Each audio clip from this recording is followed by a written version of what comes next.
February 12th, 2021.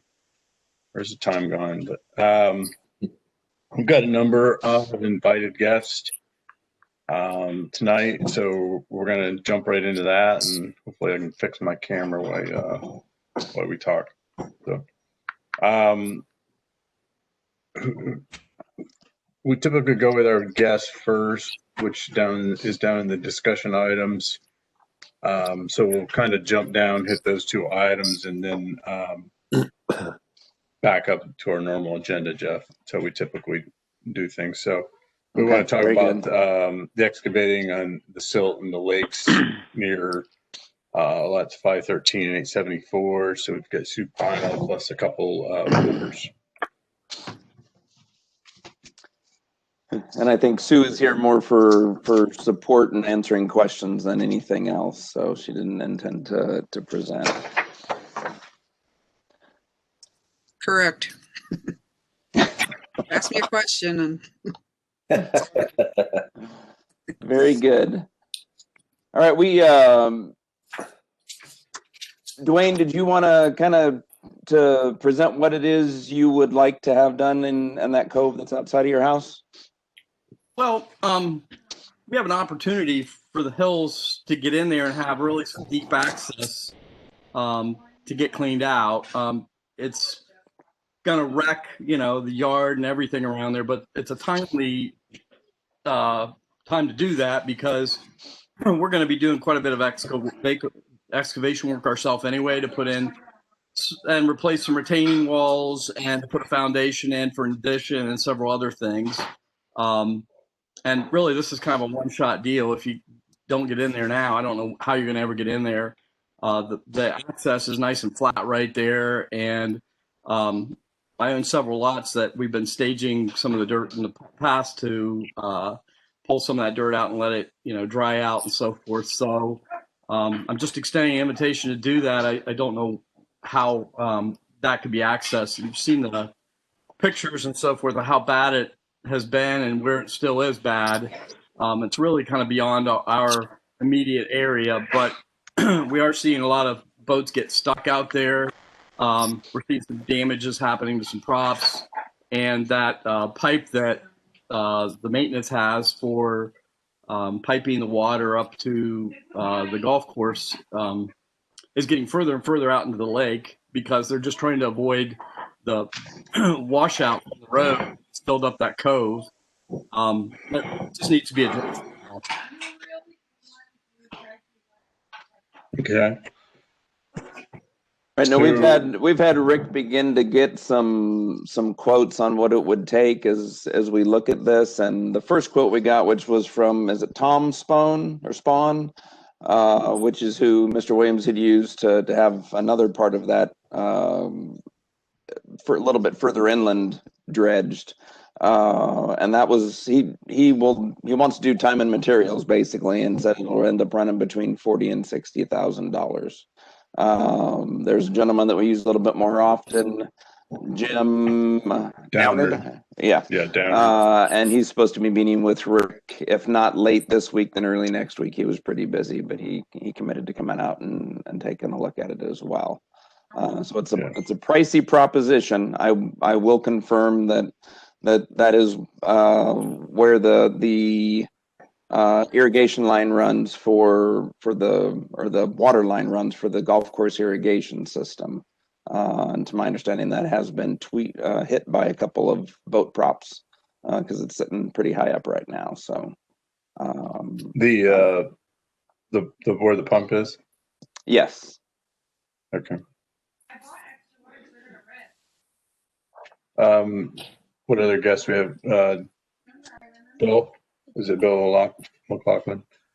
And Mr. McLaughlin is at the other side of that cove and just across the water. Gotcha. Yeah, and I'm supporting what Dwayne's saying, from the perspective of, we've worked on this in the past, it's in need of repair. And this is an opportune time to get it done if capacity to do so. But I'm new to the process, of what you guys do and how you do it. And so I'm here to, one, support Dwayne, who knows obviously more than I, but and again, support you all as well to figure out the best resolution to address the issue. Yeah. So let me get a little background of how we got here. Back when the lake was down, we kind of went down this road of partnering and trying to do some dredging. And we ultimately ended up not doing any of the other coves because we basically throw all of our eggs, and Sue can attest to, I mean, all of our eggs into basically dredging the north end while we had the opportunity. So we spent several $100,000 doing that. But I will say your cove is the worst. And I only know that from bow fishing them at night. I know that's the shallowest cove there is. But with that being said, we have to come up with a plan to address all the coves, and as well as we need to do a couple of maybe 2 to 3 silt traps at various entrance points where the silt's coming in. And that might end up encroaching on someone's property back up in your cove as well, to kind of stop or slow the silt coming in. So Lakes Committee was given over 10 grand in the amenities process to get the study done of how to build these silt traps. But then it would be up to our management money to operating funds to build those, or capital funds. So I guess a couple of things that come to my mind is, we didn't have a lot of time to react to this, and I know it was kind of a tight window, but we've got to put together a comprehensive plan of how we're going to address all these codes, because as soon as this went out, we had another member email wanting their code done too. So you can see our dilemma there. But I wanted to give the other members of the management committee a chance to talk, ask questions. So, do you mind putting your 2 cents in? I'd just like to hear what you think. Who'd you ask for? Sue. Well, it's kind of like you said, we've always needed a comprehensive plan. I've been on the committee for 20 years now, and we've gotten some things done, but it really does take quite a plan and quite a bit of money to get even one cove done. We had a plan put in place before the dam went down, and we had the money to put it together, was to get a water dredge where you would dredge into a barge and take the spoils to the North Park and offload there. But all that, of course, went by the by with the dam money that had to be spent for engineering for the dam. I'd like to get back into that program. I know that doesn't help Dwayne right now, and the other neighbor there. If I'd have known maybe about this 6 months ago, we had this opportunity coming up, we could have maybe got into amenities for this fall and concentrated on asking for some money there, but I didn't really know about it. So I don't know what to say about that, but it'd be a good amenities project for next fall, but you'd have to have that area set up so you could get a truck down there and get a land excavator into that area. And we discussed that with Dwayne that day up at his house. So my only suggestion at the time was, let's get some quotes, which we've gotten one, and I knew it'd probably be that high. And that's up to management to decide how to go about doing that. If that was 40 to 60,000 to take out that whole area, I don't know what kind of a quote they have to go down in there and just do a channel. If that was the lower end of that quote. That was one suggestion Rick and maintenance had, was just dig a channel so at least boats could get in and out of there. We just really don't have the equipment, and we probably don't have the money to just rush in there and do it, is the unfortunate thing. I mean, I'd be surprised if we do have them one project right now. The Well, other I mean, neighbor that recently asked for their cove to be done, they've put their own money into some of that right now. So that's been helpful, just like Dwayne and gang put their money into it. But it's really kind of like a amenities project down the road to me, and then a long-term project like Jim Sigafus said, where we need to have a real plan to keep maintaining that big lake and having the kind of machine that we could move in and out of the small lakes to do those too. So we quit relying on these outside buy bids. Got any other questions? Just to clarify real quick, Sue, that was the bid to do all of it. So we can go back and take a look, and we'll talk to Jim Downard also about getting a channel in there, and that might be a good solution short term. Yeah, we might ask this guy that's working on the cove down there on Cato Court, Dennis Excavating. I met with him today a little bit, and he might be another source, might be a better price. I don't know, but we might want to get a hold of them. Might be a last ditch effort if he comes in way under that 40,000. Okay. Well, we'll have Rick get a hold of him tomorrow and see if we can get him out to take a look at it, or over to take a look at it. So, refresh my memory. Which lot numbers are we talking about that butt up onto the lake there? 513 and 874. Okay. Thank you. You're welcome. Sue, is this? Go ahead. I just was wanting to know if this was one of the coves that you were already planning on designing a silt trap for, or this is one of the top. No, the first one we're doing is across the lake from there, next to Blankenships. There's a lot of silt coming in there right into the main body of the lake now, and where it used to kind of filter itself out back through there, but the water took a changed course with all these big rains and heavy storms we're having, and it's dumping right into the main body of the big lake. But not really a cove there, it's just going right out into the lake. So we got 2LMN to give us they're going to do a study on that area, because you really have to know where to put these ponds, how to place them, because the water comes through at such a fast and furious race, and it's because of the degree that they're coming down the hill there. If you don't place them right, they just wash out, and they have to be placed right so that hopefully our machinery, which is one backhoe, can dig those things out. Or we can also rent, a bigger armed backhoe to clean out. And we've also had Jim Downard come in for a day or two and clean out the big silt ponds on the main lake. So that's an option for all these silt ponds that are going to be coming up. But we don't know until the engineering study's done of what that's going to cost to build those. We're hoping to build them ourselves this time instead of a contractor, because the north end silt traps were, a couple $100,000 to put in, and then plus engineering, which was, I don't know, 30, 40, 50,000, something like that. Like that. Thank you. Kind of touch back on what Jim's saying and having a plan. I mean, even if we would take and dig a channel through there, I don't, at short term, I think it'd be really short term, depending on the rainfall we have a year, to where that channel is just going to be a soft-sided channel, and any occurrence of any major rainfall is going to wash that thing in pretty quick.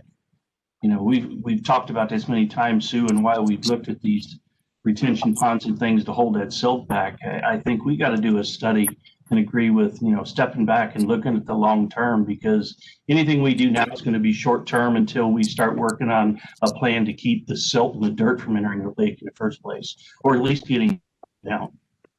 So we're kind of throwing good money after bad if we don't, address the problem first and then make the corrective actions, I think. And I do appreciate the members, giving us access here, but I just see to spend $30,000, $40,000, $50,000 on a temporary fix, it would have to be redone. I'd rather see us if we can put the money together to get the silt ponds built first and get the dirt slowed down from coming in the lake. which is kind of the course we've been talking about for the last year and a half or so anyway, since I've been around. Or we start putting money into, our own water dredging system, like a couple of these lake association communities have done. And the last time we priced that out to get everything we need to put that together was around 180,000. Because you have to have an offloading truck at the north end and an offloading machine that takes that cargo up a track and dumps it in the truck. And so you got a truck, you've got that track system, you've got a pontoon to push the barge back up here. You have to have another excavator, and you've got to build a platform for the excavator to be on that you set it in each area and let it dig out. And we've got all the plans to build all that stuff. It's just, that's how much money it's going to cost. Yeah. To set ourselves up so we can go to End Cove, or maybe go to the end of Lake Arrowhead, go to the end of Lake Eagle Claw, and dig out the, that end. And Sue, that 180,000 includes everything that you talked about? That was, right before the dam went down. You were talking 5, years ago, probably, was the costs on the metal for the for building the cargo holder, for the silt holder, and the dredger, which was nothing but an excavator like we've got now, but with a longer arm on it. And built the platform, buying a truck that can pull that barge up that tracking system and dump it into a dump truck. That's kind of what put the thing over the edge. At first, we thought we could do this for like $100,000, I think it was. And then, we got into buying this truck and what you have to do to actually pull that barge up out of the water and put it somewhere. Okay. But long term, that's going to be the way to go, because we don't have the land access. I mean, it's even if another member said we could do it, we still have to deal with our inclines and things coming down to the lake, and that's the tough one, like you said. Is that something that we can refresh on the pricing and the plans? And yeah, we could get with Rick, and I don't know. I guess that's whoever would look into buying one of those kind of trucks and one of those ramps that takes the barge up on it. Then you got to have 2 people that probably operate that system when you go to do the actual work, which, you could build that labor costs into that, I guess, too. But just to get you up and going, last price we had was the 180,000. Right, but that was 5 years ago. So. Yeah. Yeah, there was a community looking to sell one a couple years ago, and I think they wanted $300,000 for the whole package, if I remember right. But we just opted, at the time the dam was broken, we didn't have the money, so we just opted not to do it. But okay. One more suggestion. It was back when those other communities were working on those dredging systems. They had talked about not maybe just selling it to you, but leasing it for a summer. Okay. I don't know if one of these other communities still has that going on, but maybe we contact them and say, hey, can we lease your equipment for a summer? Yeah, it might be an option too. It's right now for Dwayne. I don't know. So, Jeff, would it be feasible at least to get a reduced estimate on just making a channel so these members can get to their property, and then gives us some time to look at some other options and put together a full plan? Well, I mean, absolutely. It's worth at least getting the quote on it, and we can go from there. I mean, once a lot of it's going to be mobilization, I would think, with all the equipment they've got to bring out. So I don't know that it'll be a whole lot cheaper, but we'll find out. Yeah. We'll go back to Mr. Spohn as well as Jim Downard, and see what they have to say about it. It's at least worth looking at. And I do get it. Your guys' code, Dwayne's the worst. Who owns the property where the creek comes down through? If we were to ever try to do a silt trap there, you own that property? Yeah, I own all that. That silt trap, all of that has been built with private funds. I would estimate there's been $50,000 to $75,000 put into that. Bill and I put in collectively $20,000 and took out about 85 loads of dirt out of there, and that was really the washout of the road up there that just was neglected and just left.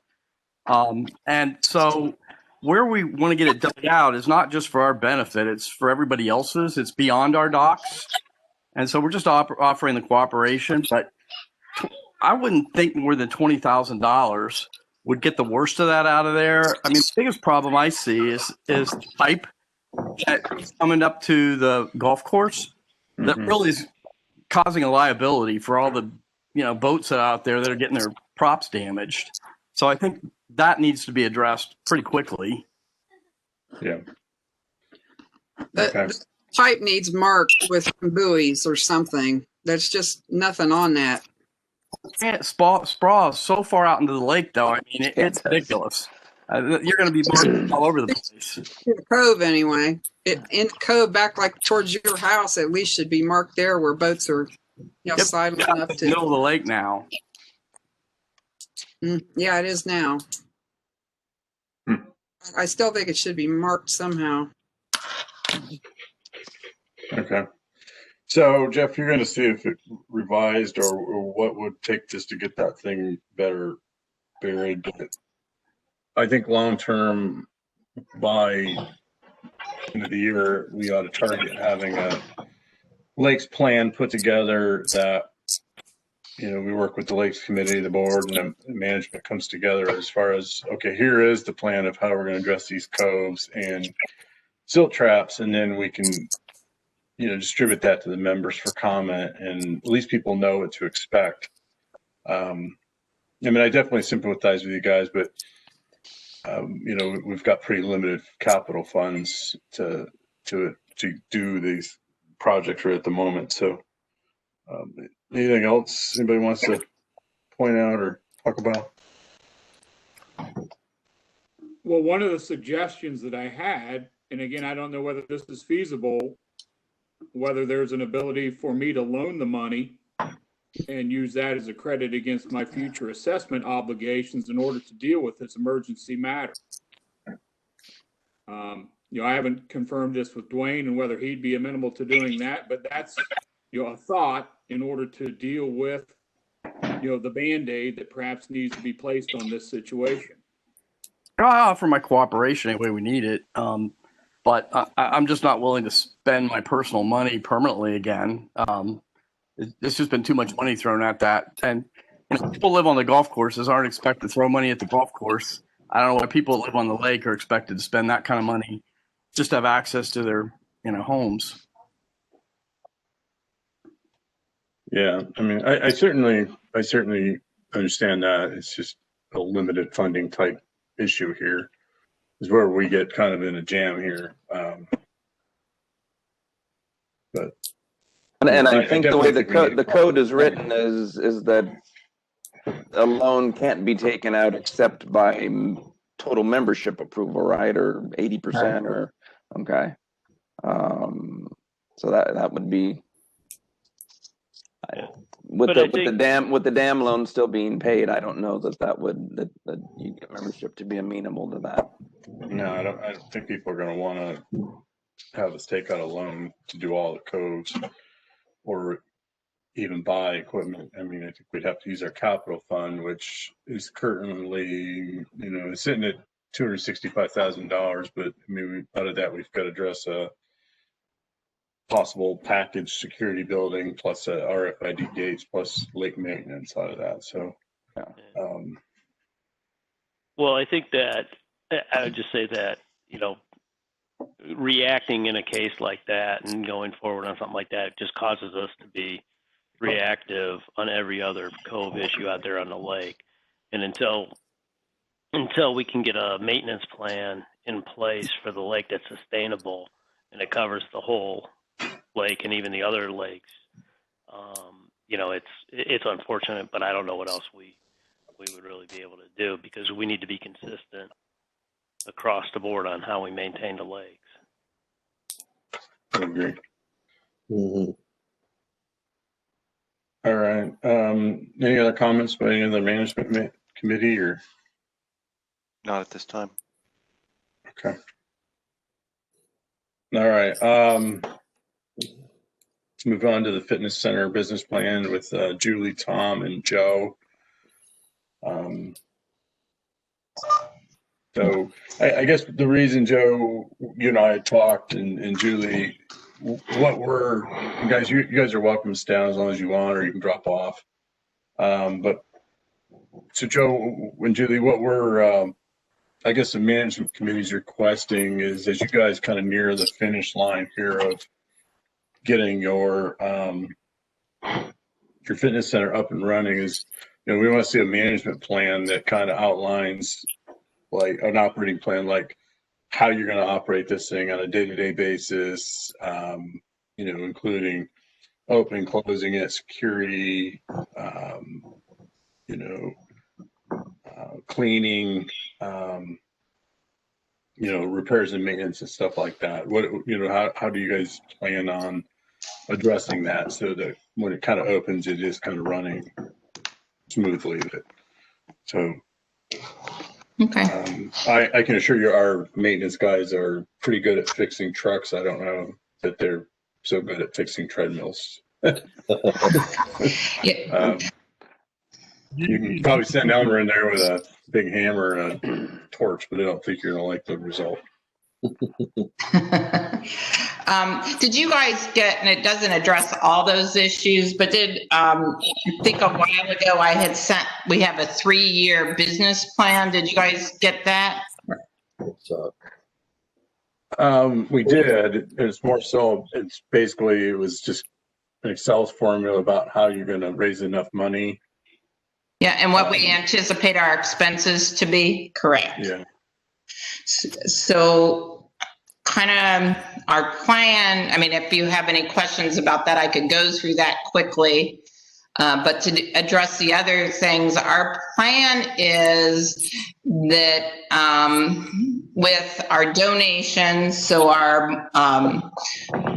we're estimating we'd get in the first year 65 members to pay about $20 per membership. And that's kind of based on what we have seen coming from fundraisers, donations. And so we have approximately 200 individual donors who have donated so far. So we kind of conservatively said, let's say 65 of those would continue on a monthly basis at $20 a piece, which would give us roughly, if I could read hang on a minute, roughly the first year, $15,000. We would continue fundraisers that would give us approximately $9,000, and then we went through our expenses, which includes utilities, supplies for cleaning, internet, and also a monthly expense, if there is one, to have key fobs. And that would give us, with the surplus, and our goal is with the surplus we would get, we would put that back in to, whether repairing equipment wouldn't be it, it really would be probably purchasing maybe new equipment as needed. So the goal is, with our fundraisers and the gym memberships, we would have funds to put into a capital fund that we could then use to purchase more equipment, along with, if necessary, happen to do maybe some other heavy fundraisers to keep that going. Gotcha. So go ahead. You have to buy a membership to go there? Yes, that is our goal, is that we would have folks a donation. In order for people to sign to get into the gym, they will have to sign a waiver. And at that point of them signing the waiver, we would give them we will have key fobs that can be deactivated as someone were to leave, or maybe somebody abuses the stuff, so we could deactivate them. And at that time is when we would be requesting a donation. Okay. Well, are you gonna let people use it if they don't donate, or you sort of kind of? Like I said, our hope is that folks would want to support this. And so if they could not say, let's say it's $20 is too much for them, maybe it's a $10, you know, so yeah, we would really like for folks to support this with some type of donation. Is that a one-time donation? Well, it would be a monthly donation, so. Oh, okay. Yeah. So there's a monthly fee then? Yes. Okay. And how are we going to collect that fee? Is that going to be mailed to the office with fitness center on it and a check, or? You know what? I think that would be the plan. We would have to work with Penny and the folks at the office to see if that would work, how that would work. The other thing is, at the point, go ahead. No, go ahead, please. I'm sorry. At the point that folks are, you know, they're going to be signing a waiver, at that point, we could collect the funds from them. So I guess we still have to kind of work out how we would collect that going forward. But at the initial part, when we're giving a key fob out, we have the opportunity, because they're going to have to meet with someone. It'll be someone from our committee where they will sign the waiver, get a key fob, and then that's where we would request that, you know, they help support us with a donation. I need to get some clarity on the cost for a year to run the wellness center. Okay. The health club, call it what you will. So what would be the total cost that's needed? Okay, so we have, our estimates are, the biggest is going to be utilities. And we have estimated in the first year of operations, that would be about $14,200. And again, it's an estimate, not knowing, you know, it will be much more insulated than it was prior. So we're kind of basing it on that, and with increase in rates. And then we have that going up about 10% every year. And then we have another $500 a month that would be for miscellaneous supplies, internet, and supplies, internet. So cleaning supplies, internet, and if there is a monthly fee for the key fob. So what does that bring us up to for a year? For a year total is for the first year would be about $24,000. Now, I'm thinking that the equipment's going to be donated. Do I remember hearing that? We have most of the, what I'll call your weight equipment that will be donated. We will probably have to purchase some, like ellipticals, so your aerobic type equipment. And we have worked with a guy who has a Sean North, who has a fitness center in Logan, who's willing to, as he replaces equipment, the stuff that's still good, because he replaces it every year, he will set aside and sell it to us at a very reduced, reasonable cost. So. Okay. So, my concern is that we not structure this so it looks like it's an assessment on an amenity. We have to be careful with that, Right. because of our deed restrictions. our deed restriction is kind of like one for all and all for one. Okay. So you have one, you have amenities. Charge for an amenity. Okay. Yeah. So that's, go ahead. Finish. So charging for an amenity is probably not something that we can do as a club. So I can double check with our council, but that's the sense that I have. So there can probably be more donor support in terms of, having your runs and whatever other fundraising. And then, quite frankly, I think the club would have to look at supporting this. Okay. Linda thought, could members write a check for $240 for just annual donation to the wellness committee? I would just a donation. Sure. People have donated for the beach.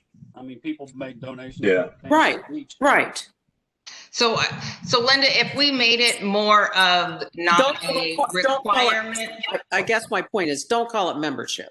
Okay, so call it a donation. Yes. Okay, that makes sense. And we kind of, even in our plan, we have a gym membership donation. So to the one question, I mean, maybe we'll be encouraging folks to, but you're right. If somebody says we can't, we'll let them in as long as they sign the waiver and stay within, stay within the rules and don't abuse the equipment or anything. So, yeah. I think there's a way to do it. We just have to stay away from the membership language because, again, it's one for all and all for one. Yeah, I agree. Yeah. Yeah, I agree. You may be able to rent out the units to get in the door, even the key fobs like we do with the gate openers or something. My question is, where are you guys at before you open the doors? What is it going to take to finish everything and have the equipment in there? How much money? Well, I believe barring any increase with the funds we got from amenities the last time, this past time, as well as the money we have in our health and wellness account, we should be able to complete this year. We might have to push a little more, maybe a couple more fundraisers will help, but what we have right now should allow us to get it done and open the doors. Okay, so you're hoping that you'll come out a wash on that. So when we have our first month that we're open, if we have the utilities running at, what was your figure? $100 a month, or do you have budgeted money to operate at $1,300 or $1,800 a month for the first 6 months or until the new year? You know what? That's an excellent question, and the answer is no. We don't at this point. That's kind of the business plan we're looking towards. Is we don't want this thing to be all dressed up and no place to go kind of a situation where it's done, it's completed. Now we're depleted out of funds and we can't turn the electric on, we can't heat it, we can't air condition it, key cards won't work and all these things. So that was well, I think the answer, and I say that, the answer is in our plan was we would, when we open, we will have collected donations for membership. And with those donations for memberships, that would keep it open. So I answer, the funds we have today would not cover it. But our plan is that if we had 65 people a month donate, that would cover our expenses. Well, I'm just, there's a chance that it won't. And again, we're all for this. That's exactly right. But right now, we don't want to have another piece. We have to come back to membership and say, hey, we got a great place, but we don't have any money to rent, to be able to open it up and maintain it. And then if we had to put in resources with every morning having security go by and check it, or we had to have someone come in and clean it. So are our members going to clean it themselves? Are you going to expect Hideaway Hills to provide janitorial service, for cleaning and sanitization until we get through COVID-19 anyways, and this kind of stuff. And we're just trying to eliminate any surprises. We have to go back and say, gosh, where we're going to find these funds at. So everybody wants it to work. So the club doesn't want to support it. I mean, don't take it the wrong way, but they're not willing to support it in any way, like they support the other amenities. Well, we just need to know, like, what are you guys expecting from the club, Tom? I mean, our maintenance guys, I don't expect them to go in and fix treadmills. They don't know how, and that's not their.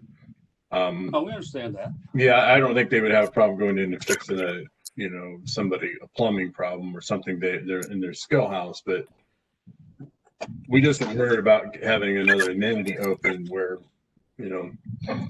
not knowing what your committee is expecting from the club. Our plan for cleaning is that we have a committee that's made up of close to 20 folks, and we will clean it every night, or have it ready for the next morning. And that's where some of our supplies will come in. So we'll have a sign-up sheet to make sure that happens.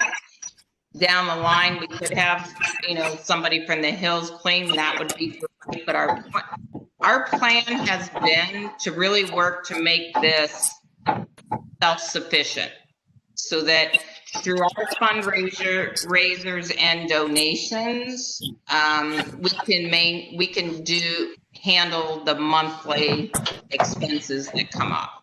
And none of the other amenities are self-supporting. So I understand that, Tom. It's just we're not in a financial position to take on more things, and I think you'll definitely get cooperation from us because we want to see this open too. And like utilities, the club's going to absorb the electric cost, the additional electric costs. It's just stuff we're worried about is like maintenance, security, cleaning, stuff we're not currently incurring. So I definitely hear you that we don't charge the gun committee for electric on their facility either. So I mean that's fair, but at the same time they have fundraisers too and support themselves. So that's all we're just asking, is to make sure that when this opens, that you guys don't come back to us and say, hey, yeah, by the way, you got to pay a cleaning person to come in here every day and clean this thing to keep it up to COVID standards. So yeah. I mean, like I said, our business plan is make this something not going back and asking for, and that doesn't mean it's a budget. So I appreciate the questions, but doesn't mean that there might be something that all of a sudden our electric bills $3,000 a month or something, and we're dealing with that. But our plan has been that with our donations, with our fundraisers, with the support of the community, we will be able to keep this up and running. So no, I didn't mean to sound negative if I did. It's just, we just want to make sure it's, it's going to go through, and, to Jim's point, the electric and everything will be cut up and brought in there, but it's not figured into what we're planning on spending on utilities. And again, we're blessed as a community. I think your plan will work because we have good people here that'll make sure that it works. It's just hard sometimes to always just hope that we can get that done. And I think you'll be able to work out your situation with your monthly income. How much is to purchase a brick? The bricks are $250 for a brick. Okay. $50 if you want a larger brick. So how much is a larger brick? $350. This is a paid advertisement, by the way. Yeah. Put me down for a larger brick. All right, Linda, you're down. Yeah, we'll talk more about it. All right. Julie, how many bricks have you sold? We have sold 78 with Linda's. So we have made on the brick campaign alone, we have made that, I can pull it up, I think close to $27,000. How many participants were in the last lake fundraiser? We had 114 people participate in the last lake run. And we made almost $5,500 on that.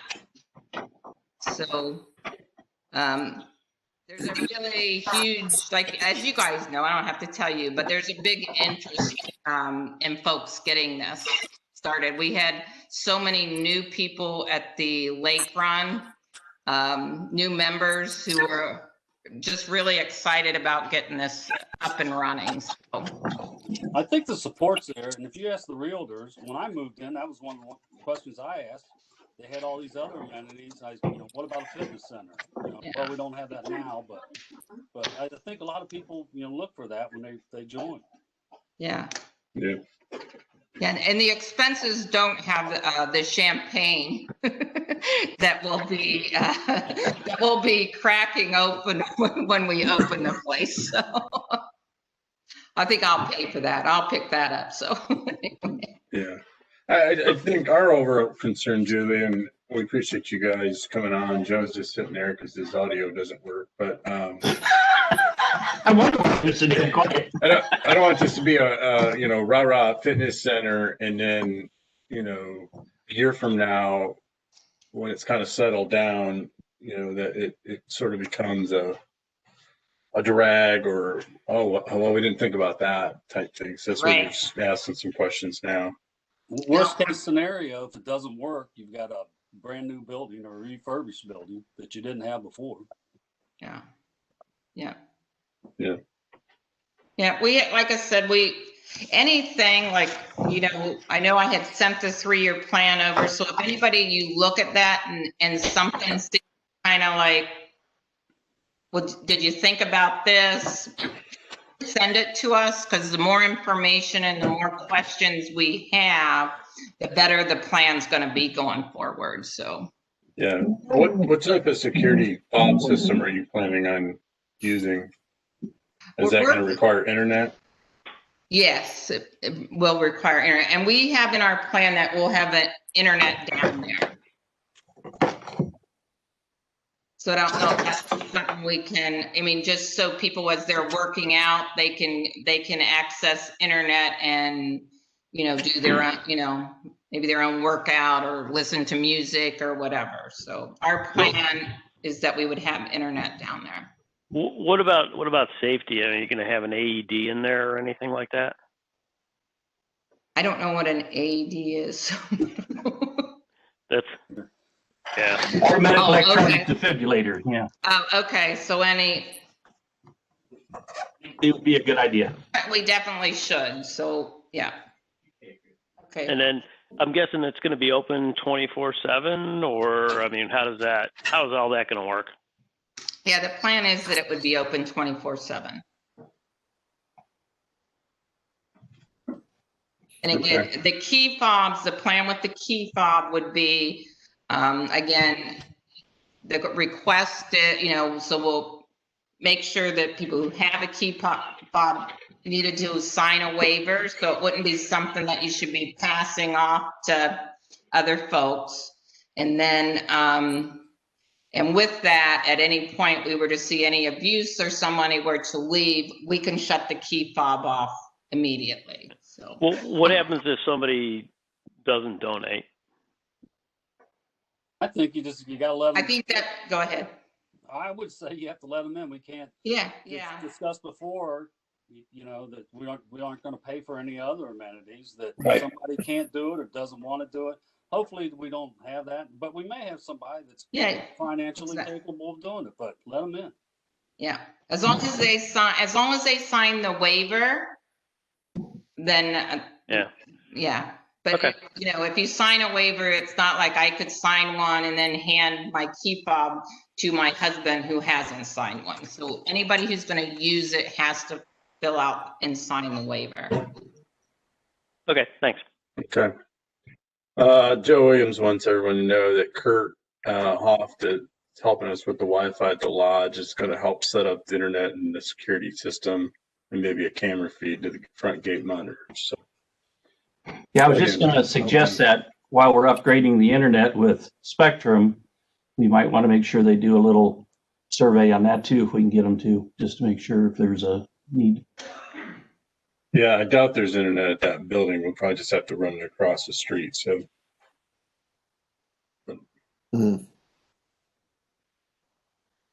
Sure. So what was your anticipated open date? What was it or what is it? What is it? What would you like it to be? What's the current story on that one? I mean, our goal would be that maybe by fall. Joe, is that correct? Or can you? Nod your head. Yeah, he said yes. Okay. Okay. Yeah. So we've got electric going in now. Then we'll have the HVAC go in. We'll have an inspection, and then we can start putting up the walls, and we'll have lighting put in. Joe text me. Lighting put in maybe not next weekend, but the following weekend. So outside lighting, so it'll be lit up outside shortly. So good deal. Okay. Anybody else? That allows for us to have work days. There's things once we get the electric in and get it inspected for the electric, that we can have members begin to do other work, like put the walls up, those type of things. So is that, yes, Joe, is that good? Did I speak right? Oh, he's good. Is anybody else in the management committee, or Linda, you have any other questions for Julie and Tom and Joe? We have a pretty full agenda. I'm good. Okay. I think I'm good. I'm good. Nice. Like I said, anything that comes up, you've got my email, or just get a hold of us and we'll put it on the plan. All right. All right. Sounds good. Thank you. All right. Thanks, you guys. We Thanks. appreciate it. Thank you. All right. All right, Jeff, you want to kick us back up to the top of the agenda? You can see I got my camera fixed. Apparently there's a little slide over the camera that I didn't know. So I text my IT guy and he said there's probably a little slide button over the camera. So you might want to try that, Rick. Okay. Nope, it didn't work. You want to kick us off here? It's fine. You want to take us through the delinquency numbers?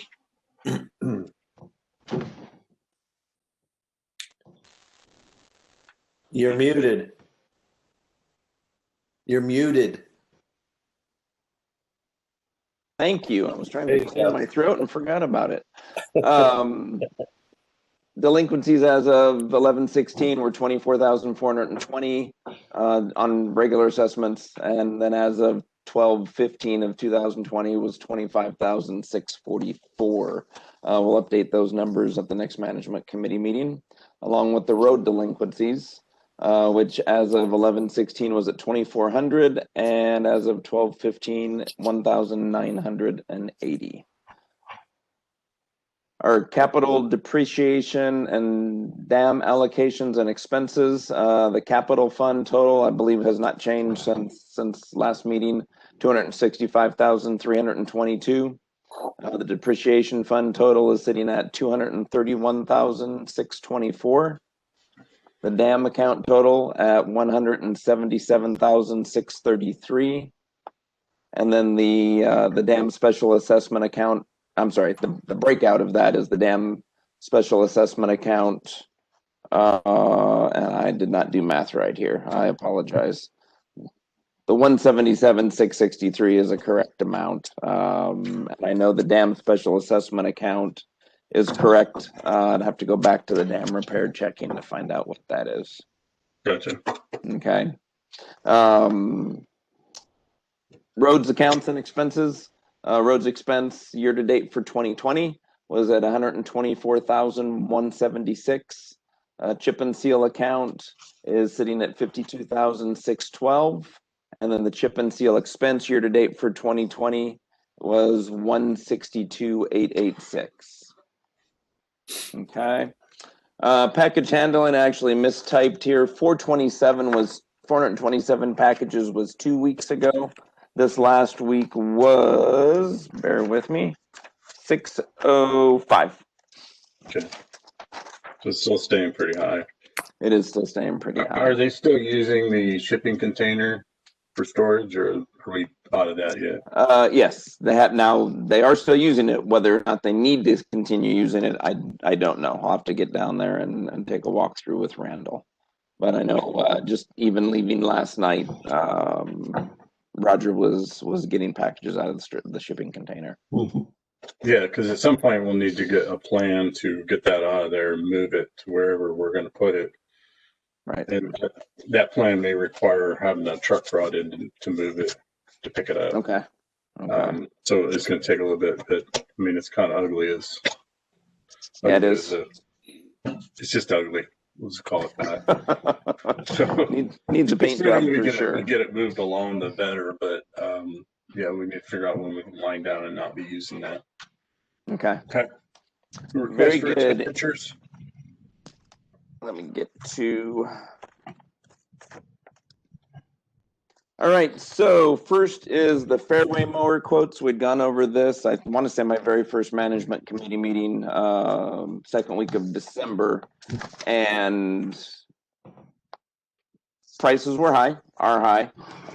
We've managed to find some savings through Avendra, more so with Jacobson than with any others. So what we're sitting at now is, and this is pre-tax for Jacobson. Actually, I'll give you the pre-tax numbers on all of them, pre-sales tax. For the equipment that we had spec'd before, that was, I want to say 63,000 if I'm not mistaken. Price now is $38,497. And I did confirm with the rep that includes everything except for sales tax. Everything that's listed there is add-ons. Everything except for sales tax. Yeah, if you have it shipped to Hocking County, that would be, I think it's 675. Making correct. Was it okay? Okay. I think Fairfield County is actually cheaper. Okay. I'm not sure. I think, but we'd have to double check that. Okay. Yeah, we have to play which county is cheaper, but yeah, it's actually getting shipped to Hocking County, but yeah, the office is Fairfield. It doesn't matter. This is about 20 grand cheaper than what we were going to buy this from a dealer by using this Avendra purchasing. So, I mean, I think rightfully so, Steve called us to maybe pause, but I think this is a pretty stellar price, in my opinion, on the Jacob, 20 grand off of what we were looking at paying before. So, remind you guys, we can approve buying it, but I do have to take this to the board. It's over 15,000, so the board has to approve this purchase. But did you want me to go ahead and read the other two quotes? Yeah, let's just go for the through the record? other quotes and make a formal motion which one we want to buy. Okay. John Deere equipment is, bear with me, pre-tax is $60,293.80, which was about a 12% savings over the price we had from them last time. And then Toro is one I believe we did not have at that last proposal, but we've received a quote from them, and theirs was $62,274.25. Gotcha. So obviously the lowest quote's the Jacobson. I did manage to stop and talk to Rick around Christmas, and you know they like the Jacob equipment. They think it's easy to work on. He didn't really have a preference either way. So, would you like a motion? We need a motion. So moved. JJ. Second. Steve, all in favor? Aye. Anybody opposed? Rex out there and no camera lane? Aye. All right, so I will take that to the board, Jeff, or you or I will take it to the board meeting, and then if the board approves, we can get it ordered. I do think Marty's right. If we can delay purchase or So the golf course building is completed. It'd be nice to get it inside from the beginning, but Absolutely. Now that included that quote included some end of year type discounts. So let me double check and make sure there's not a time limit on it. I also have not inquired as to how long it will take to get it here once we actually place the order. But I'll know that by the board. I'll find that out by the board meeting. I think the purchase time's fine. We just want to delay delivery as long as we can. Okay. Okay. Yep. Jim doesn't have room for in his garage. I've seen it. He's got a boat in there and motorcycles and all kinds of crap. But I got no room. Or if we just get it inside somewhere so it's not sitting out, starting to rust like the rest of the stuff. But yeah, I did see the board today did approve the golf committee using some of their additional funds to get that building done. I don't know what the time frame is to get that started, but it'd be hopefully soon. Have they, the money's all approved. Have they talked to you about the preliminary work as far as the excavation and then moving some of the utilities that are over there? They hadn't talked to me about it. No. Okay. It may have been brought up in the ACC meeting. Yeah, that was I want to say my first ACC meeting. So, but I don't recall details of it. Okay. Okay. Yeah, there's just some coordination that needs to happen over there between our folks and whoever their contractor is. Okay, got it. All right, and the new gutters for the back of the lodge. Randy did confirm just before his departure. He confirmed on the 30th that it's using the same materials as the second quote, and this is, I'm sorry, Chuck Roop seamless gutters, who was the less expensive quote by about $148.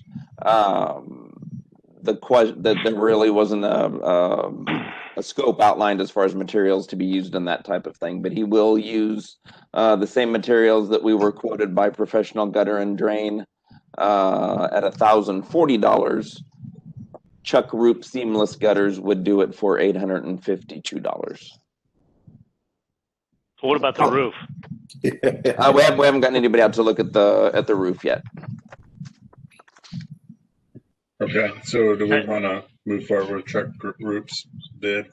That would be my recommendation. Huh? Well, is it a safety hazard with the water leaking down? I mean, to me, it seems silly to spend the money when we may have a problem with the roof. I mean, has this guy looked at it? Did either company look at the roof? They should be able to offer some sort of opinion on that. I don't believe they did. That was before the roof sag issue came up. That they were out to take a look at it. It is a safety issue, Marty. What happens is the water runs down by the office there and then freezes on the concrete below. You know, not that water's not going to get down there anyway. It's just creating an additional hazard for employees and members to walk through. So that's why we originally started talking about this. But. Well, you go put a seamless gutter up. It's not like you can take it off to fix a roof. We're going to tear it off and have that expense again. Well, you can reuse it as long as the length doesn't change. I mean, they could pull nail it out. But I guess my whole point was trying to drive a discussion on getting the roof looked at too, so we know what's going on. Yes. Yeah. All right. So, do we want to make a motion to move forward with the gutters? Can't we do something whereas we, have somebody come out and take a look at the roof? I mean, is the timing that critical right now? Whereas if we had somebody come out and take a look at the roof and see what's going on there. Well, I think what Jim was saying, that the water's leaking down, right? And so as long as we're in the winter months, right, we're going to have problems with ice forming where the employees are walking in. So we probably do need to take care of that, right? Yeah. Just as a safety issue. Yeah, but I would recommend that when they come out and do it, they take a look at the roof and let us know what their opinion is, or if we have a roofer, that we work with, we can get up there and take a look at it. So, I mean, I'll make a motion to go forward with it. I I'll second that one. Okay. Go ahead. Rex. No, Good. All right. Did we have an expense in there for any structural damage? Replacement of wood behind the gutter system, was that on those bids? I'm sure it's not. No. It's probably just them tacking up a new. Not on either of them, no. So do we know this guy? Was it Roop or? Yeah, he's pretty reputable around Logan area. I just looked at his quote. It was like pretty slim. He's been around Logan area for a while. He's pretty reputable. So. All right. Well, I guess we just all need to realize if we get into some structural issues behind that, we could easily tack several $100s on this. So that's always a risk. Yeah. Oh, yeah. Sure. You don't know until you pull it out. Yep. You know, Okay. Back to Marty's point, if they're going to have to do that, tear it out, then we need to have somebody there to look at the roof too at the same time. Yeah, and I don't know that we need to wait for that work to be done. Even we'll try and get hold of some roofers and get them out there, get an expert opinion. I don't know that somebody that's doing gutters is going to be able to give us an expert opinion on it. They'll tell us what they're seeing when they're up there. Mm-hmm. I didn't know if they did roofs at the as well, right? I don't know. So. For Chuck, it's seamless gutters, and the other's gutter and drain. So okay. If we have really have a roof issue, we've got a much bigger issue because I mean, if it's just sagging, we'd have to structurally figure out what we're dealing with. But that's a major expense right there. Mm-hmm. Okay. Well, depending on the sag, hanging the gutter could be an issue too. That's part of our problem now because it's so low in the middle for it to overrun. Let's hope for the best. There you go. Okay. I guess in the meantime, let's make sure maintenance keeps you a buck of grits or sand or something down there. So if we do caulk before we get there, something that can easily be scattered back there to create a safe walking zone for you guys and for members to come around that backside. And get us a couple buckets or something we can just have on hand there to kind of sprinkle a pathway just so we don't find ourselves in a bad way. Okay. It's a good point. All right. So that security truck tire. Yeah, that was approved already in purchase. That was just an update on that. Hey, so just a quick comment on that. I had to take my car in to get some maintenance done, and I went to Firestone in Lancaster, and I was talking to the guy out there about tires and some of the stuff for the vehicles, and he showed me some of the tires that he had that he was selling to AEP for their off-road vehicles. Says they get about 50,000 miles out of them. But one of the things we talked about was might be beneficial is to put together an inventory of the tires that we buy and the quantities, right? And what we think our yearly spend is on those or what we go through, and then maybe set up a program with somebody to, include all of them so that we're looking at this holistically and not just going out and buying tires. It seems like every few months. More of a planned approach, in other words. Yes, sir. Yeah, good point.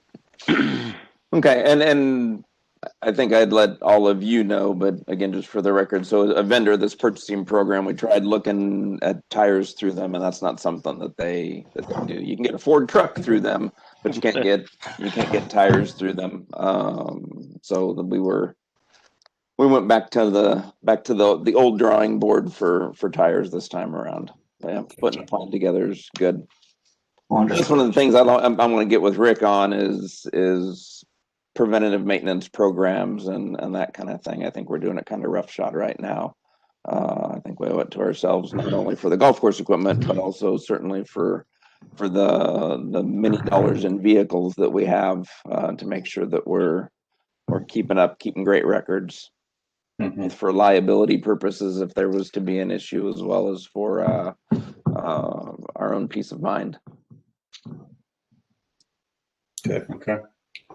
All right, discussion items. We went through excavating the silt and the fitness center business plan, office hours. So Penny has proposed, and I think it's at least worthwhile talking about and looking at. She has proposed that rather than 5 days a week, 8 to 4:30 being open for the office, actually changing office hours to 4 days a week and doing 10-hour days instead, because we get members, and she hears from members, even though we're not open for office hours now, that want to be able to come by and pick something up and that kind of thing, that are off of work too late in order to get there when it's a Monday through Friday operation.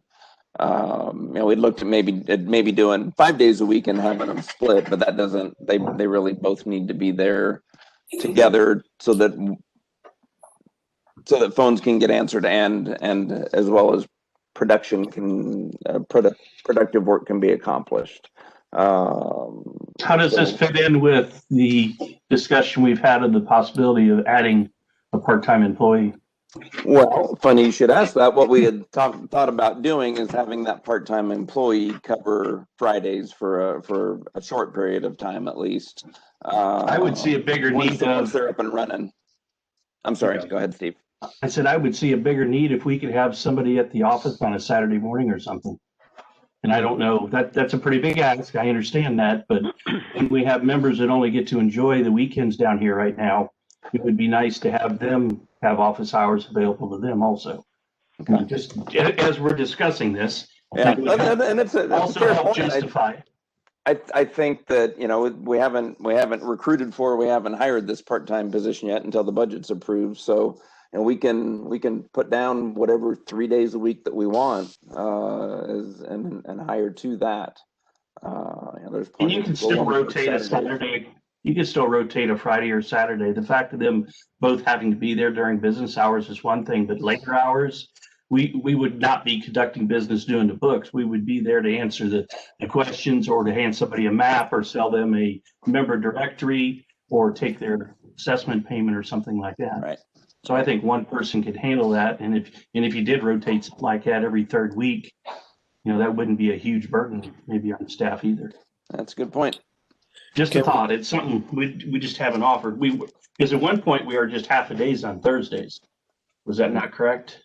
Well, they would they were closed for walk-in traffic, half a day. So, and we've during training times, we've closed for a day. So, we could maybe have that part-timer there Fridays, at least part of the day, and then you could do every other Saturday or whatever.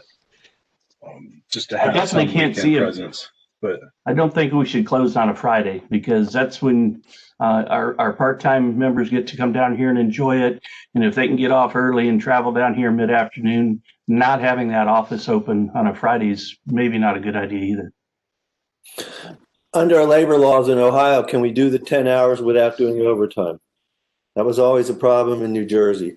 We tried to do it so many different times, but we always got bit, whereas you're going over 8 hours, even though it's still 40 hours, you're going over 8 hours, that's overtime.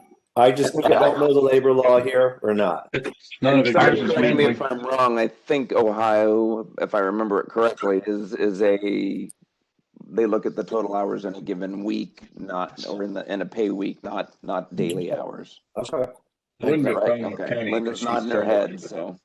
Okay. All right. Way to go, Linda. One thing I would suggest is that we look at this, and you're probably already thinking this, but look at this as maybe a trial to see how it works. It may need to be adjusted. It may not work. But, I wouldn't say no to it, I guess, but I would sure want to be able to go back to the regular hours if it doesn't work. Okay. Yeah, give it 60 days, 90 days, whatever. Yeah, a good trial. What's the pay period? Is it 1 or 2 weeks? It's 1. Okay. No. Oh, 1, 2? No. Yeah, pay period is 2 weeks. We get paid every 2 weeks. But it's overtime. Pay week. Yeah, pay week is 1 week. It is Monday through Sunday. It's anything over 40 hours is overtime. Correct. Okay. What are your thoughts? Really want to factor into Christina. because Penny and you are obviously salaries, and Right. Christina's an hourly employee, so that all rules apply to her. Yeah. Yeah. Yeah. Does anybody have a fundamental problem if we get somebody trained and that we do go to kind of a 4-day week for them, or No. No, not at all. no? Monday off And expand the hours, better service members. Yep. Are we going to have issues with maintenance and security? No, security's on the 3-shift tour, and this is. I mean, they kind of work their own schedule of 6 or 7-ish to 3-ish anyway. So. No, he's looking if he needs office support. Where will they have the office support? I take it. Are you going to work those same hours? Is what your thought is? Me? No. I'll be there 5 days a week at minimum. Okay, so even when we get somebody new and hired, you're still going to be there as support. Correct. No, that's cool.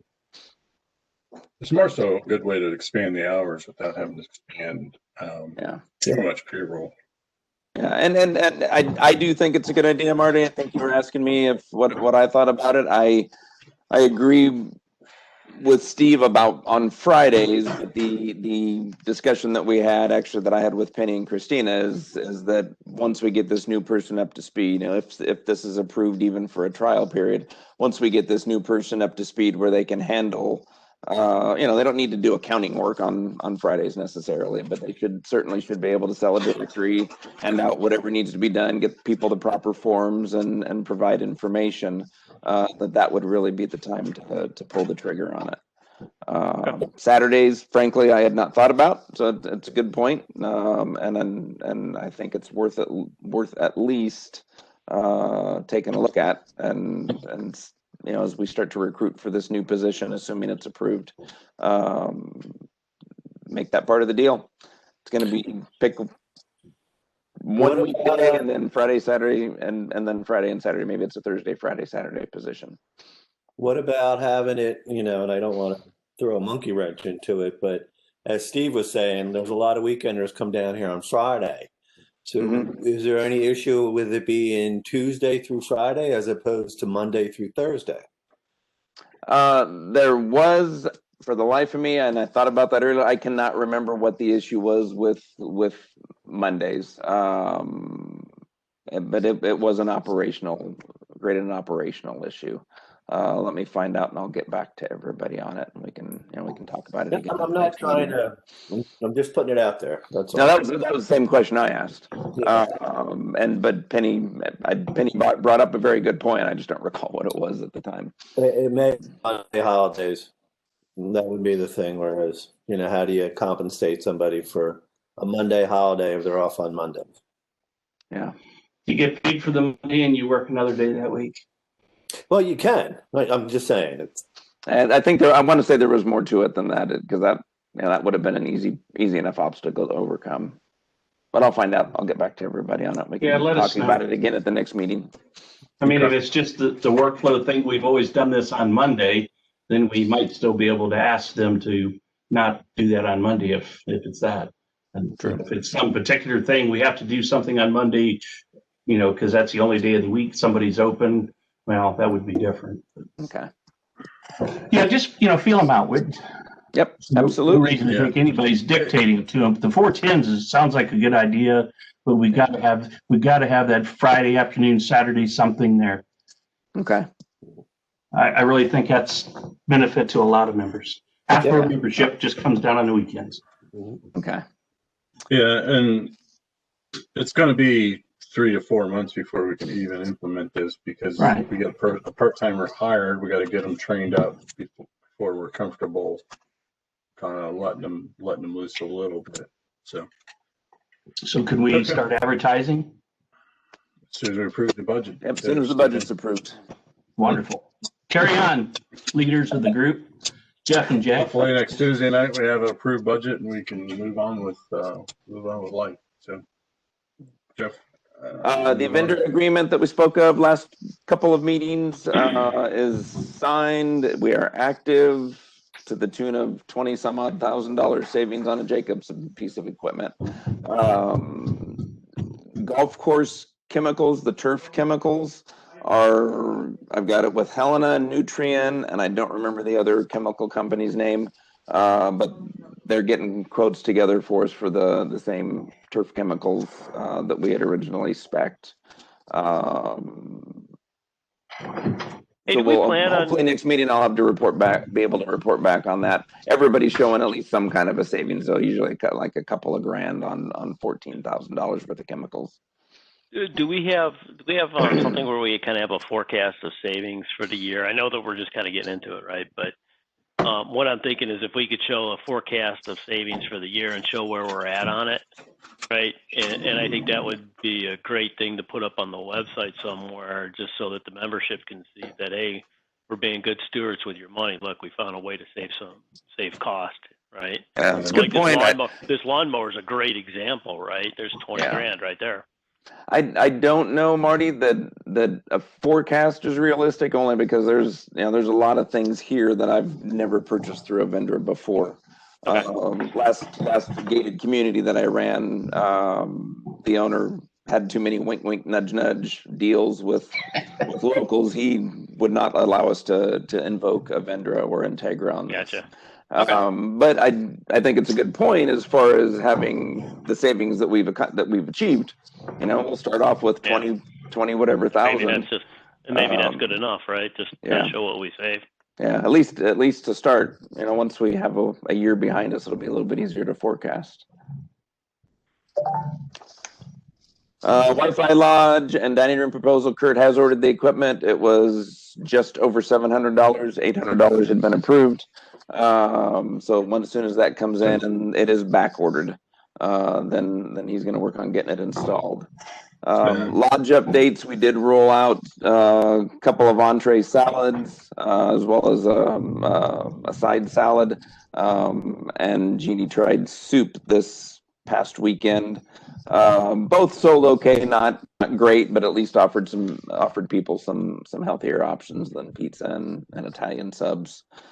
I think it had a chance to really get publicized either. I mean, when we were there Friday, we were done eating. She goes, "Oh, we had soup." It's like, okay, well, we probably would have ate some mac and cheese soup if we known about it. I mean, that's pretty quick. While you're waiting for your pizza or your sub, you can eat bowl soup. Yeah, she got busy. She was a little busy too. Yeah. And it ended up happening quicker than I thought it was going to. I was expecting closer to the end of the month, but she wanted to get it going. So that she did. And then I think poor thing was stressed out a little bit once she had all that in front of her on a busy Friday. Revenues have been not bad. We broke the $1,000 mark on Saturday on revenues for the first time since we've been doing the pizza and subs even. And those of you that were in the dining room on Friday night saw a pretty busy dining room and bar that night as well. So I think people enjoy it. I think it makes membership happy to have it open. So as we start working toward the shutdown plan, we'll try and keep it as minimal as possible, assuming that everything stays in place. But we will, to be clear again, we will need to shut down for at least 2 or 3 weeks once we get a new chef in, new staff in for training, for having all the equipment that we're currently using double checked and make sure that it is up to what we need, as well as potentially ordering a char griller. And it was nice Friday night. I saw people up there that I hadn't seen up there before. I don't recall seeing up there before. So it was nice to see different faces up there. Good. What's a char griller going to cost approximately? Well, we're looking between $4,000 and $5,000. So what a thought is what we save on the floor, fixing the floor in the kitchen. We can ask the board to revote that and see if they'll be willing to let us buy a char griller instead of, because we're going to save on the floor. We might be able to use some of that to buy a char griller. It might be. Is there room for it in the kitchen? Yeah, well, what we want to do right now, I've got a 60-inch flat top in there, 60-inch griddle, basically. That's great if you're a breakfast restaurant. But if you're going to do, any kind of a steak. I mean, I personally think that char-grilled burgers are better than flat-topped burgers. The proposal is to get a 36-inch char griller and 24-inch griddle. Actually trade in that piece of equipment, and I don't have a value on it yet, but it's in good shape, so it should be pretty easy to trade in. I have not yet started getting a vendor pricing on anything. I just went and looked at a couple of online restaurant stores, Webstaurant and one other, for pricing on them. I will tell you that with propane, it's a lot more expensive than even with natural gas. It's a couple $1,000s more per piece of equipment for some reason. Yeah. So we don't have natural gas. Is the flat top electric or is it? It's gas? propane. Yeah, it's gas. I just hate to do away with the flat top altogether. And well, you do need it if you have any kind of breakfast food or. Well, I would hope we could get a good breakfast buffet going again with some good breakfast food. and there are even short of JJ, breakfast. stop laughing.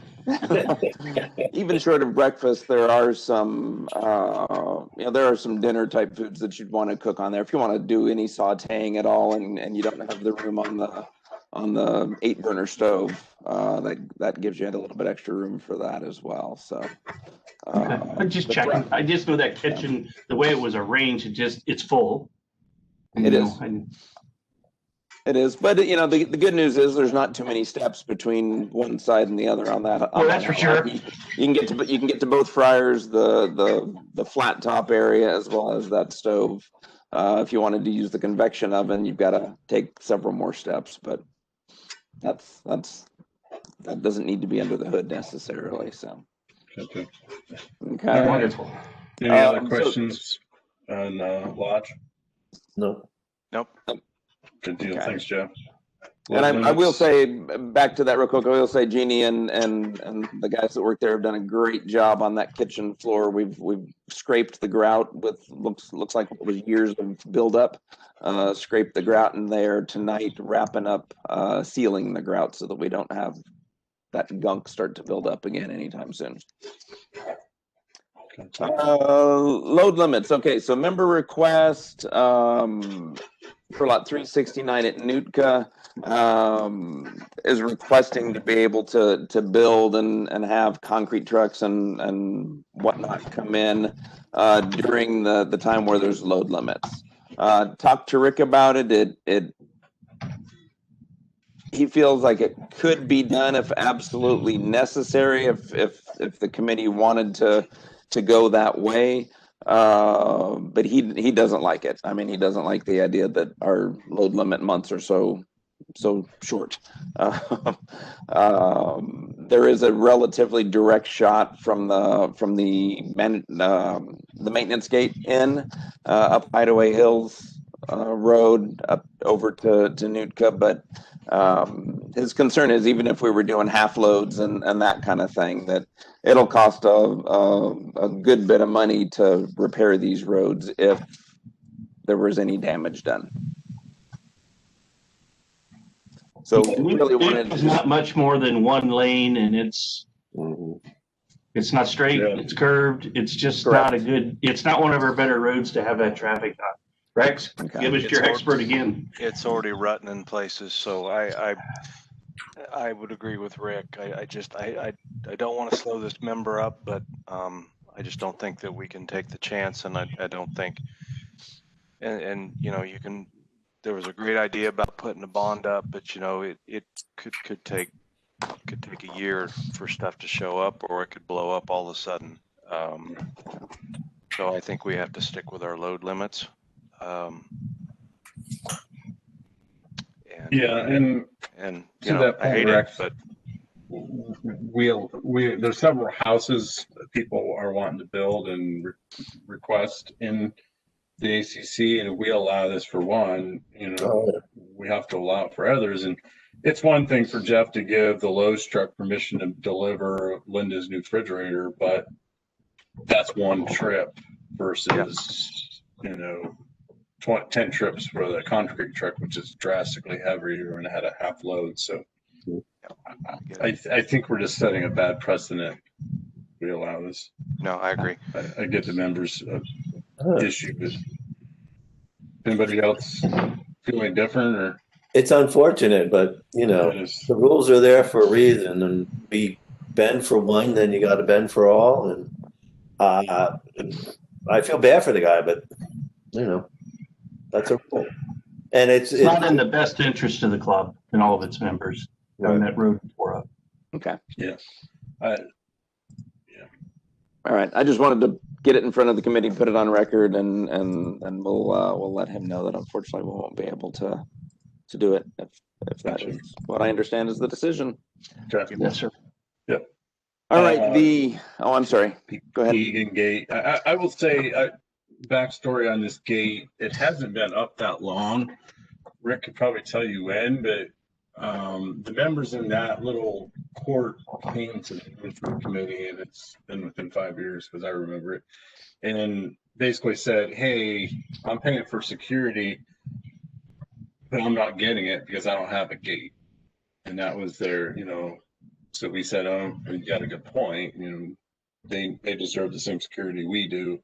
And so we put that gate in. So it can't be more than 4 to 5 years old. Okay. Now, apparently, and I misspoke last time. There was an issue with it. I at that point as well. But what Randy was really wanting to cover, and you may remember that he was absent from that meeting, what he was really wanting to cover was the fact that the member that had requested it has moved on. And he has been receiving some complaints from the other members that are in there about just how slow the gate is and how essentially high maintenance it is. So I wanted to get everybody's thoughts on, is it worth going and talking to these members and saying, hey, would you rather have us remove the gate and save whatever funds we have to put into fixing this thing on a relatively regular basis, or do we keep it there in case we get somebody else that moves in and really wants a security gate there?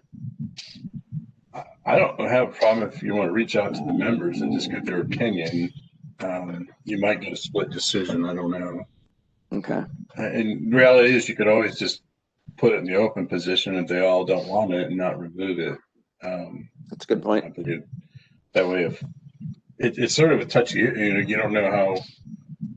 Some of them might want it. Some of them just might think it's more of a pain in the rear than it's worth. This guy didn't like it, wanted it because these four-wheelers are always driving up his driveway and spin around the top of the road and then run back down. They're coming off the road, not in highway. But,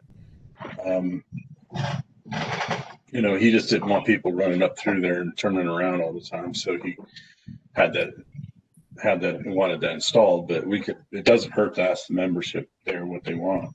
Okay. Well, okay, so, and I don't know the road that the outside road that this is in, but if you remove one gate, why don't you remove them all? Because you're kind of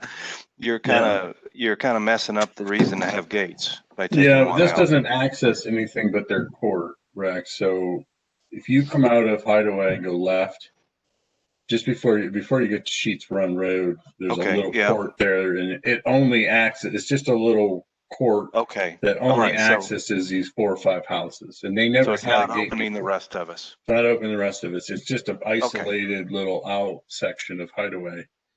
And this guy's argument was, hey, we deserve the same security as everybody else. We kind of agreed with him. If they don't want that security, it's not hurting anybody but that little group. So, okay, and I'm good No with harm to ask them.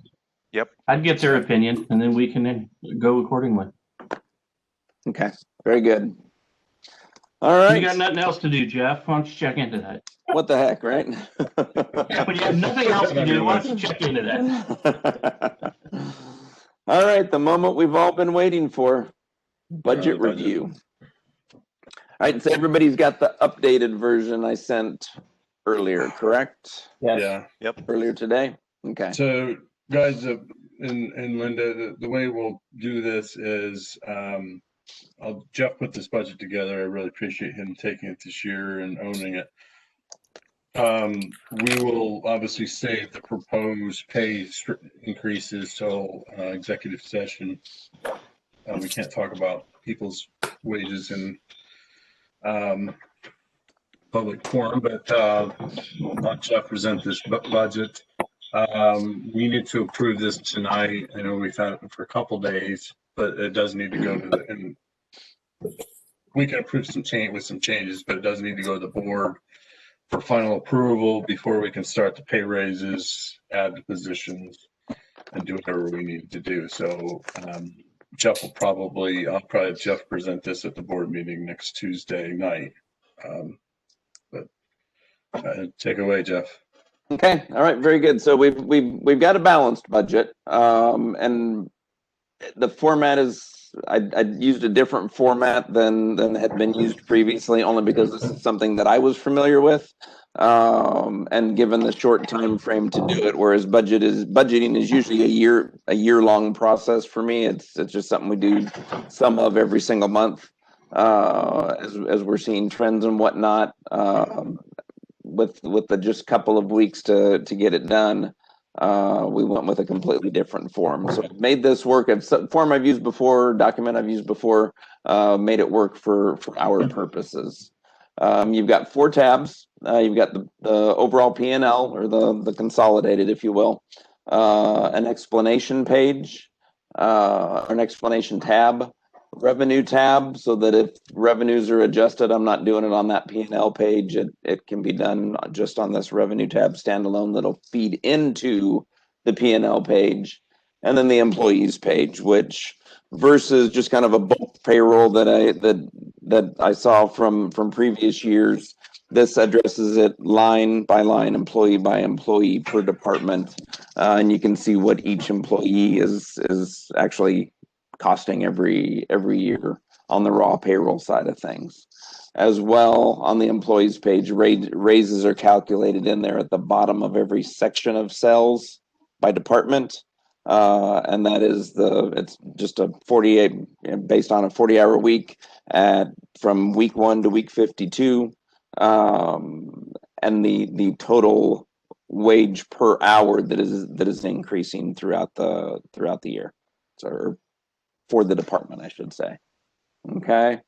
I sent separately really more workbooks, mini P&Ls, but I didn't really have time to drill down on a lot of the expenses, other than payroll and cost of goods sold, COGS, for both the lodge and the clubhouse. So you'll see those separately. Employees are on the payroll pages or the employee pages of those, if you wanted to take a look at team member by team member.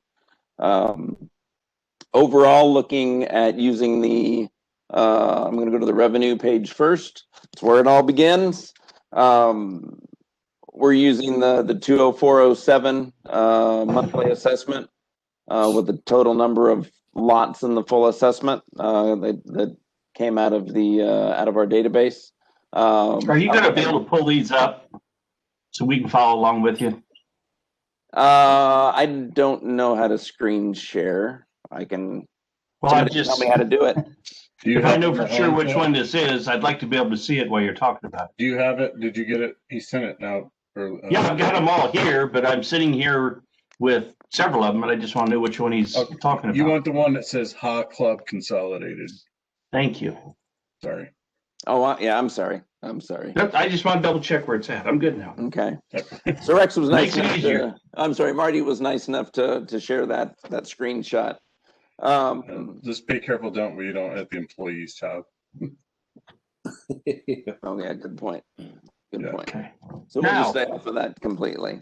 So now on the revenue page on the HAH Club consolidated sheet, you got by month. I will say that I flatlined it because I don't have a good way to know for sure who's gonna pay ahead, who's gonna pay by quarter, who's gonna pay every 6 months, who's gonna pay the full thing up front. So I think it was fair to flatline it. The annual result is the same. Monthly assessment $204.07 up through May And then June with the $10 increase starts the $214.07. I understood that correct, right? Yes. Okay. Sure. So that gives us our total anticipated full fee collection, and then you've got the lots that pay the 1/3 assessment, and in our database that's at 126 lots total. So the breakdowns there: monthly assessment of 6802 up through the end of May, and then that increases to $71.36. Okay, so a total assessment revenue or income of $1,976,028. You will see the red column there where I just made an assumption that there will be, I think I used 1% bad debt or unpaid assessment debt.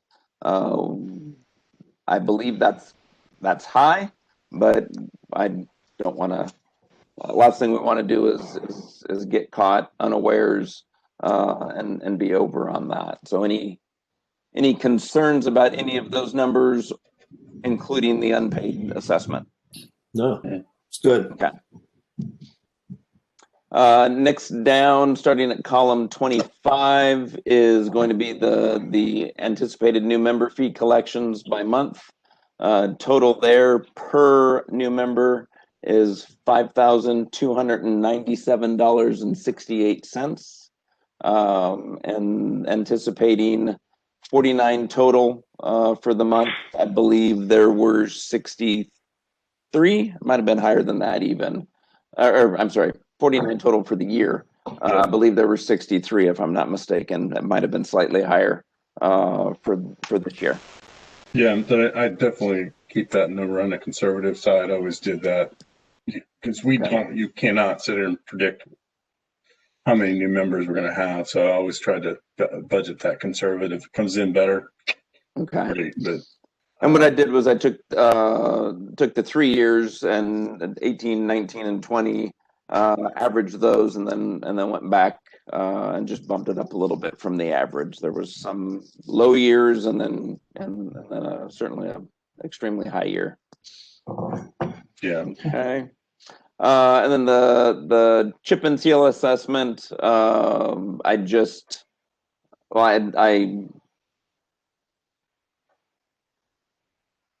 it's due in June, so we lumped that in on this left-hand side section, and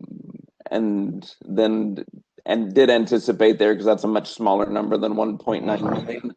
Did anticipate there how that would run per year, just based using the same percentages per month as 2020, as far as the payments go. So you have some people that'll pay it right up front and get it out of the way.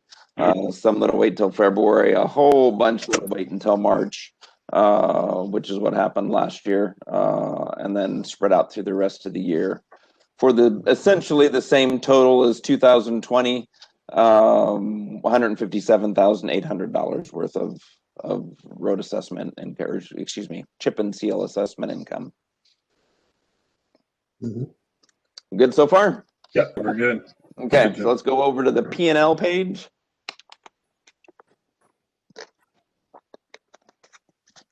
All right, so total with all of our income, we're looking at $3.1 million or $3,110,341.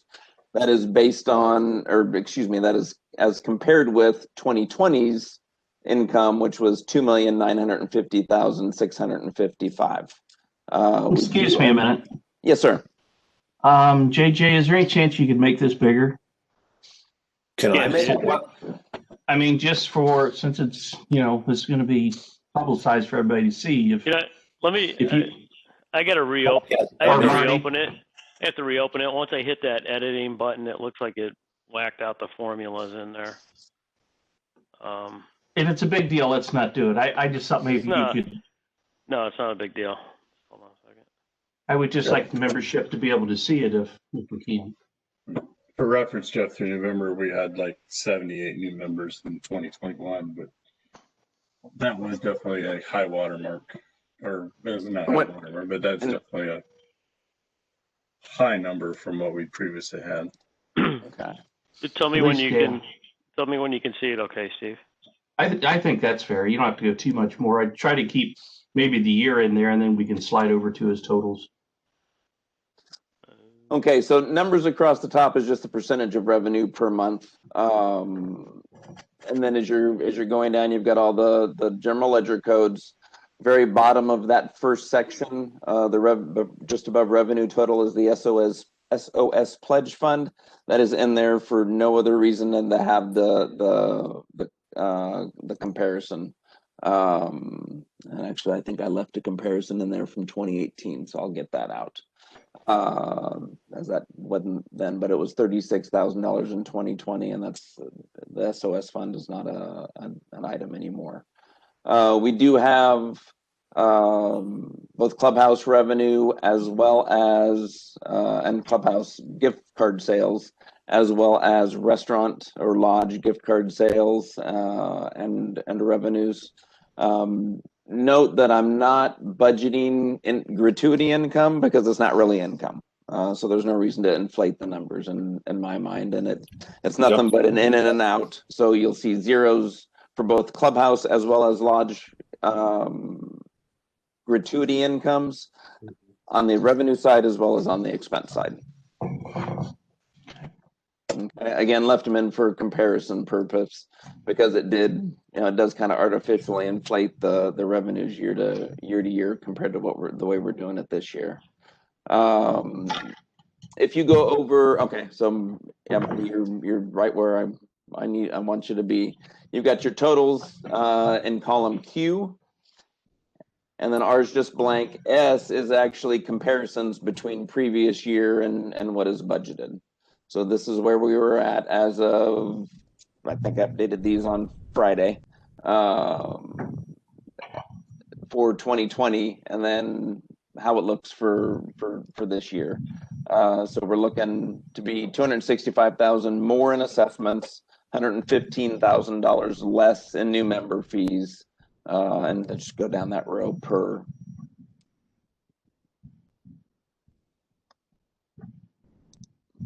line, per row. We'll go down the column per row. Dam assessment income is significantly shorter because we're paying off the dam loan this month, and at the pace we're going, Penny anticipated we'd have everybody up to speed and paid off by June at the latest. As far as members being paid up. As far as members being paid up, yes, sir. Okay. Yeah, we saw the operating expense of the interest through the end of the dam loan, but right. So the restaurant income. Mm-hmm. What's your confidence in that number? It honestly, given we don't know where we're going to stand with COVID, it's swag. I think based upon where we saw 2018, because we can't compare anything to 2020 for the restaurant, where we saw 2018 versus 2019. There was obviously a big fall off in 2019, but I think as long as it has been closed and then limited menu and food truck only, I think there's a desire out there for it. I think we'll see support for it. This number includes anticipating once we get it up and running, once we ramp it up, actually having some outside business. Okay, with people from outside, non-members paying higher prices than what the members are paying. Okay. Note that you'll see with the Jim's suggestion, the board income is going to be a wash as well, with revenues exactly equaling what the expenses are. And you'll get timing differences between that. They have a fundraiser when the committees spend their funds, but at the end of the day, it's just kind of a wash to us. We don't spend it anyway. Yeah. So that's the money earmarked out of the amenities, which is already basically board committee funds is the social committee has a 50-50 raffle at the amphitheater. That goes So into there. these are the private account, or well, not private, but committee only account numbers. Correct. It's restricted to the board. They have to spend it with permission of the board, so it's considered board restricted. But the committee spend that money. And it does not include amenities. No, that goes down as an expense. You get the new member fee in 1 year. Next year, you get the expense as amenities expense. It's a timing issue because you raised it with a new member fee. The next year, you actually spend it out of the cash from the previous year. So thank you for that explanation. Yes. I'm glad he did it. I wasn't prepared for that explanation. I just know it's a question we've heard from membership before, so I wanted to make sure that Jim was able to give that explanation again of how that is. Us just saying that it's an in and an out, we don't really have anything to do with it, could sound suspicious to members if they don't understand exactly what he was saying. Very good point. Very good point. I'm going to go down to GL code 391, the BWC Bureau of Workers' Compensation Refund. You'll notice there's a big disparity there. We're extremely low there compared to what 2020 is reflecting. 2020, the only reason that was so high, if you look at the previous years, and I'll count it up from 2018, 7,900, 1,200 in 2019, and then 87,000, almost 88,000 in 2020. That had to do with COVID. So we don't necessarily expect to see anything like that in 2021. The state of Ohio basically refunded 3 different times, but I think the last one was like almost a full 3 years of premium. So I can't see that ever happening again. I mean, could be wrong, but I can't imagine they have the money to refund that type of money again. So I think you're very conservative and fair there. Okay. Questions on revenue? Okay, very good. Payroll roll up, and you're going to see payroll in 2 places. The area that's pretty well dead center on Marty's screen is really just the worksheet part of it. Okay. What's actually coming out or showing as an expense is going to be further down. So as we get down there, we'll show that there's a payroll, a total payroll roll up, and then a total payroll taxes or taxes and benefits roll up. Excuse me. Okay. All right. So you've got administrative and office staff. Spots just for referral and sign-on bonuses or commission and bonus in case we were to ever have a program like that. Hourly wages for maintenance staff, for security, for the pool, lifeguards and the pool manager, for janitorial and grounds, which is essentially the one team member that we have that goes around and handles cleaning of everything from the post offices to the admin offices to the restaurants during closed hours and that kind of thing. And then wages separately for the restaurant and for the clubhouse. Payroll burden, payroll taxes, employee relations is going to be both benefits as well as federal and state payroll taxes, employer's portion. Okay, so your roll up is going to be the payroll and related accounts total, the totals for that, looking at 1.391 million or $1,391,763 in total payroll, including taxes. And Jeff, this does include the wages or wage increases that we'll go over in executive session. That is correct. That you and I have been talking through. Gotcha. Yes, sir. I'll make that clear. And it does also include 2 things we told membership when we did the amenities increases. We would bring back seasonal help to maintenance, and we would make significant wage adjustments for market to employees to the tune of combined about $64,000 is what we told the membership, or what I told the membership. So, but I just want people to know that we will be that is in there. Yes, that it is. And that's on that employees tab that we can't show because it's got private information on there. And then any contract labor and other employee expense I left in just in case in the future we have those areas. Contract labor being we bring somebody in just for a couple of weeks. We talked about potentially in the restaurant doing like a guest bartender or something like that. So that just leaves that open just in case. I did not actually budget anything there. Fair enough. Okay. And then going down ordinary expenses, you've got legal and legal collection or legal fees for collection and repossession for past due accounts or delinquent accounts.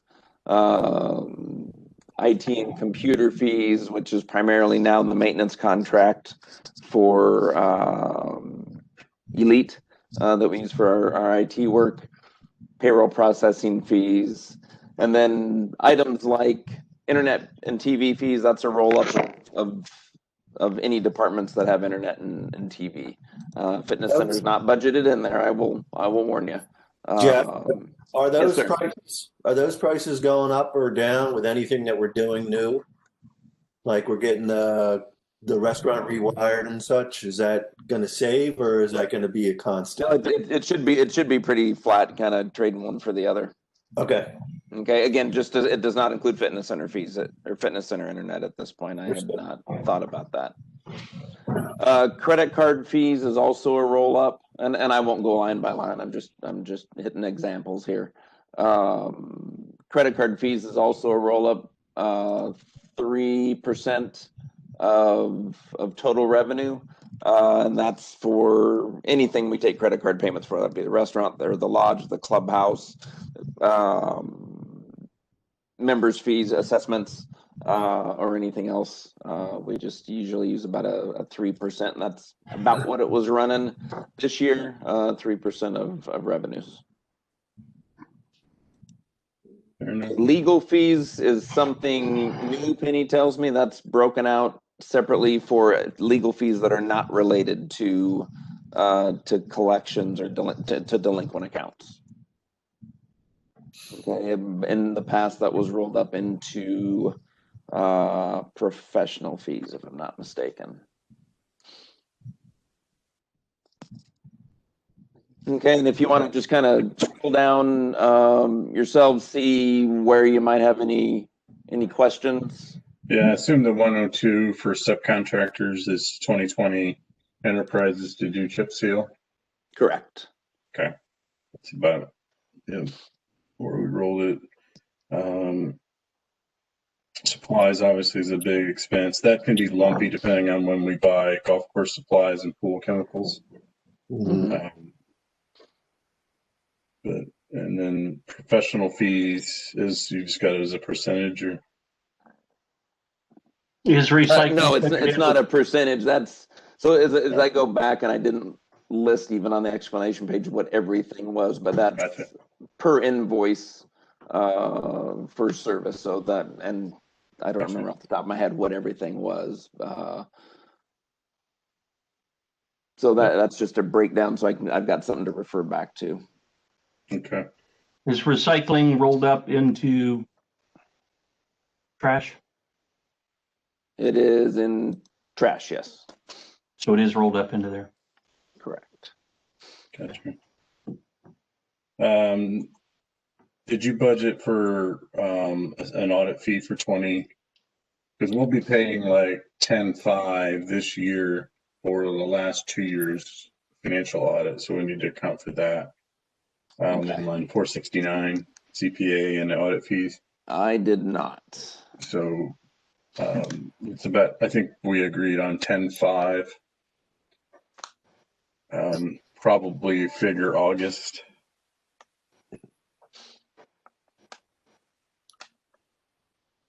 Okay. Yeah. that in there. I think I see anything else. I think And then going down just because there were some questions on this. So food and beverage expenses is nothing more than cost of goods sold items. So that's a pullover of food, which I figured at a 40% food cost, which is high, but we've got to calculate in member pricing along with non-member pricing once the lodge is full service. And then beverage cost, brewery costs separately, and then cost of disposable goods, to-go trays and that kind of thing. Pizza boxes that you use for part of service tends to be rolled up into cost of goods sold. Gotcha. Okay. One thing, your December for depreciation, you got 0 there instead of a number. That'll affect your total too. Where are you? Go to P102. 8:30. Oh, I sure do, don't I? Son of a gun. Okay. Well, it just factors into how you got to work this to balance, make it balance. Yeah. When you're trying to conduct, basically at the end of the day, we're trying to fund all of our funds and hopefully have at least $1 left over is the goal. I mean, that's a balanced budget and it still funds our capital, everything we need to fund. So. Okay. Very good. Was there any other questions on expenses? I'm trying to see if there's anything else noteworthy. So, yeah, and not necessarily on the budget, but we're carrying over. Well, you reported on it. We're carrying over some budget for road, and I assume there might be other carryovers. How do we handle that? Or I mean, in my mind, that's the budget is income and related expenses specific for 1 year. I think that's really more of a balance sheet item. Okay. As you have carryovers, but I'm sitting here talking in the presence of a CPA, so I need to check. It'll have to run through the P&L when we actually spend it. But the thing is, you're carrying over a prior year income of cash, so it sort of doesn't. It's going to run through as book expense, but doesn't really drain our operating our current budget, our roads expense be cash because we're carrying it over from the prior year's revenue. Okay. All right. That's the best way I can explain it. But okay. This is why I went into engineering. Yeah. Differential equations is so much easier. Yeah. I'm going to argue with that. So I got into hospitality. let the accountants explain that stuff. And then down, and so at any rate, we've got the net ordinary income line that is income minus expenses thus far. And then kind of below the line factors is most of which is really just reclasses of revenue, but we're backing that out to make sure that, I guess 2 options there. You had the choice, do you take it out on the revenue side and just not reflect it at all? But I don't get the feeling that's what was done in the past based upon the numbers. Or do you take it out at the bottom and actually show a line-by-line account for it? So that I chose the latter of those. You've got the assessment income to CapEx fund, which is 10%, just formula based right off the assessment income. Depreciation fund reclass, or what is being sent to the depreciation fund, which is $16,700 a month. NMF, or new member fee, 40% to amenities, but capped out at $75,000, which is why you see that big negative in December. It's kind of okay, we got to credit it back in December in order to keep it at the $75,000 cap. And then the new member fee, 10% to the chip and seal account. And then total other expenses, and then that's subtracted from your net ordinary income line for the monthly and annual profit or loss total, showing right now a profit of $3,103.17, but that's without adding these items in. So we'll go back to the drawing board over the next couple of days on rebalancing. Okay. All right. I think let's have a little bit, we have some discussion. I don't know that we need to go through the detailed clubhouse and lodge unless someone has a desire, because we do need to go to executive session, talk about the raises, employee raises, what we're doing there in positions. I hope membership appreciates this. I think this is probably the clearest and most precise without having to go through any arguments or major changes on this for various reasons. You know, it kind of shows to our assessment increase by filling that into the budget, how we're being able to flow these line items across. And Jeff, I'm really appreciative of you only being here for a short period of time, be able to jump in and throw this together for you. I think that's going to be, again, another excellent example to membership that we are concerned with well-being of Hideaway Hills, and you're bought into it the first month. So we appreciate that. And I really hope we get some positive comments from membership about this, because this is very positive to myself, especially. It's well done. Yep. Thank you. And if there's certainly, especially on the explanation page, if there's anything you want more explanation on, let me know, because that's for anybody that's referring to the budget, not just for me and trying to remember in the midst of a presentation, but also for anybody that needs to refer back to it. It's assumptions along with some explanations of what all the thought process was as we came up with different numbers. And I still love you, Zick Foos. I didn't say that you were bad. I just want to let you know that. I didn't want to grudge yourself here. He couldn't wait. He couldn't wait to get rid of it, though. Let me tell you. Well, I noticed he never really put any, hands up, no, or. Jeff and I worked on it. I hope. Yeah, no, he did. I got quite a bit of help from him. Bravo! Thank you. I mean, at the end of the day, the club general manager needs to own this, so I'm really appreciative of Jeff stepping up and taking this over. I think what we'll probably do is not approve this tonight till Jeff has a chance to go back and make a couple of tweaks based on a couple of things we just talked about, and we can approve it via email to go to basically we're approving to send it to the board with our recommendation. Linda, did you have any questions on it? Okay. So, I mean, Jeff and I will present this at the board meeting next Tuesday. We'll have to figure out exactly what we want to send to the board. Obviously, we want to be very cognizant of the employees tab, but I can actually just hide it. Yeah, we can hide it. But I'd like to get it to the board at least a couple days out so they have a chance to look at it.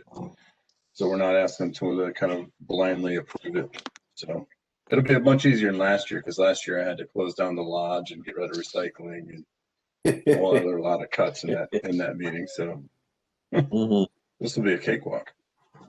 So. Okay. Anybody else have anything else before we go to executive session that they want to bring up? I know Jim Lloyd has been asking us to look at the Bremen post office issues, just service issues. I have also seen on Facebook people are complaining about the Sugar Grove post office again. So I think that our next meeting, we'll at least talk about it and then come up with a plan on how to approach the postmasters.